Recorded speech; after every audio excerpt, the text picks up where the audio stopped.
recording in my studio, except that this is not a white background and that is not my studio, you guys. I'm just in my house with my laundry next to me, and that's what it takes to start a YouTube channel. In this video I'm gonna tell you what it takes to start a YouTube business. If you speak another language other than English, hit the subtitles below because it is activated now. Also, don't forget to hit like and subscribe to support me to spread the word. I suppose the question is, do you have what it takes to start a YouTube business in 2022?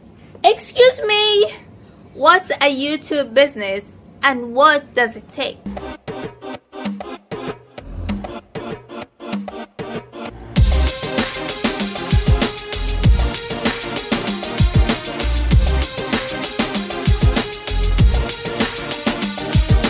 Whether you are an entrepreneur who decided to be the interface of your business, service, or product, or if you are a YouTuber where YouTube is your business, or if you are both, then this video is for you. Confidence is the first thing you need to have if you decide to use YouTube to market your product or service, or if you decide to use videos at all, or if you wanted to be a YouTuber and monetize YouTube. Without confidence, you basically just can't do it.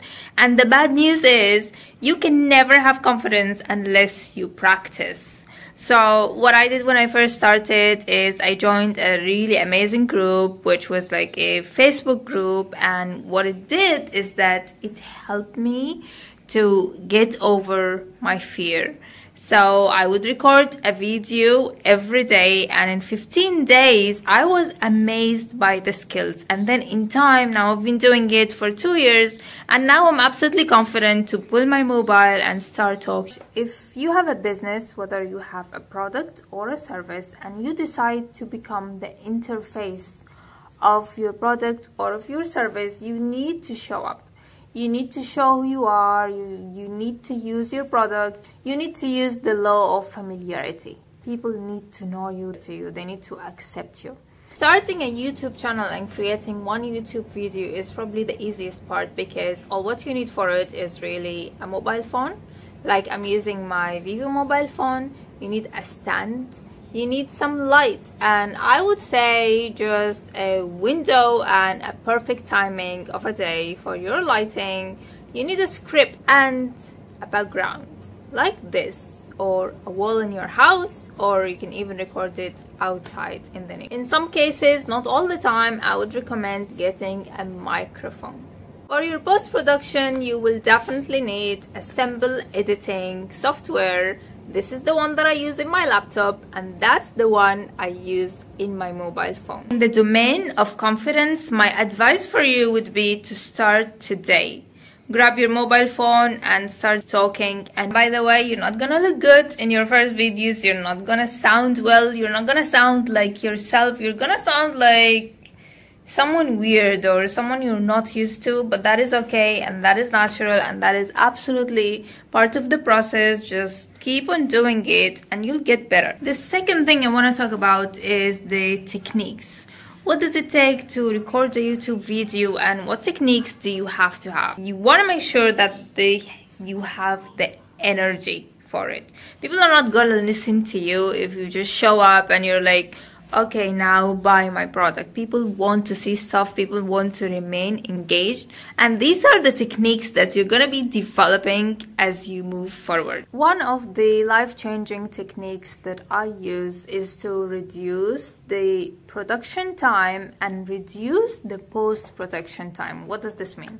This means that pretty much I don't take a lot of time to prepare for the recording of my video. I focus on my content, so it takes me about a week or more. Even sometimes it takes me a few months to prepare the content of my video, but the day of recording, I make sure that I don't spend so much time focusing on my hair and makeup and what I'm wearing and the setup. As you can see, I'm just using a normal setup. I just make sure that I am the focal point in the video so that my point will come across.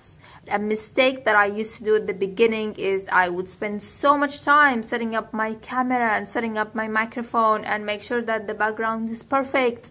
And then I realized that by the time I'm ready to record the video, I have no energy to do it. So the best way would be is to reduce production time. The second part of this tip is to reduce your post-production time, which means minimum editing, easy softwares.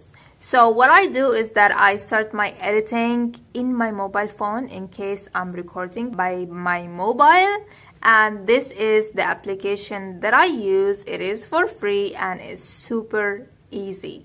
Let me show you how I recorded this video in my mobile phone. Pretty much I took smaller short videos and I stick them together. All of them had the green background, and that doesn't really matter. What mattered for me is I have one consolidated big video, and now I'm ready to transfer it to my laptop. To do the transfer, I simply upload to my Google Photos, and then from my laptop, I will download it and start working on the editing. For me, the editing has to be really simple because I am not going to care about every little thing. You guys know I come from a photography background, and photographers are obsessed with the details and what you have in the photos and retouching and all that. I took all that and I threw it off the window. So what I do is that I would add text, because I realized that people would receive the information much easier if you have text to support it. That is definitely one of the techniques I would advise you to do. Reduce the production time and reduce the post-production time. Focus on the content. When I started creating videos, it shocked me that people are not watching. For most of my videos, people were watching just 1 minute. And that is why I came up with another technique, which is the short videos. You'll realize that if you have multiple short videos, people will keep on watching, and that is how you'll make sure that your message spreads and the right people get to hear it.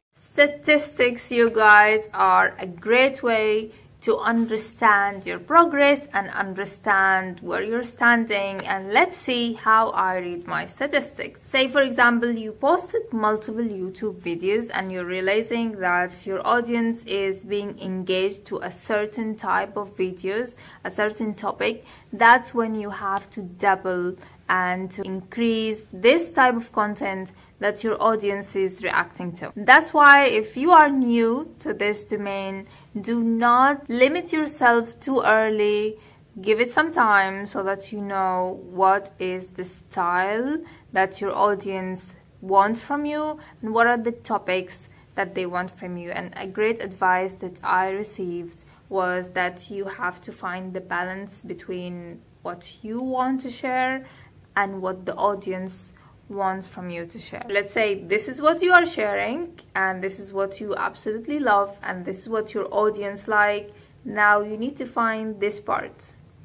This is the common part, the part that you are sharing and your audience are willing to receive. And this is valid in both cases, if you are an entrepreneur or if you are a YouTuber or both. Commitment, definitely. Commitment is something huge and it's really difficult. This is the most difficult part of being online and building a business that requires you to be the interface of it online. The easiest thing you can do is to create a video once a week. You don't have to create a video for a whole year. I'm a seasonal YouTuber. I would go to YouTube only for 3 or 6 months. The rest of the year I'm either focusing on the other sides of my business or I focus in my life and my well-being. This absolutely works because the videos depend on the views. If you make sure that you have the right keywords, you are addressing the topics that people are searching for,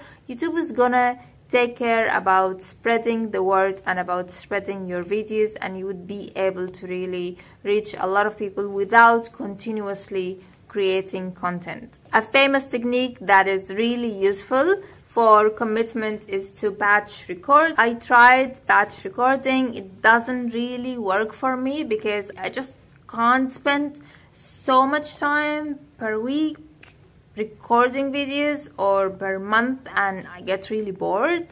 So what I do is I have one day, and one day only per week, few hours, where I would go and I would record one video, then I will quickly edit it, and then I will post it, but I'm committed to that day. Another technique is to schedule or pre-schedule your videos. You will go to YouTube and you will just hit on date that you want, so that this way you have a buffer. Even if you feel bored or tired, or if you get busy, or if life happens, you will always have a video ready. Thanks for watching, and let me know, you guys, if you enjoyed this video, if I have created for you multiple of you aha moments.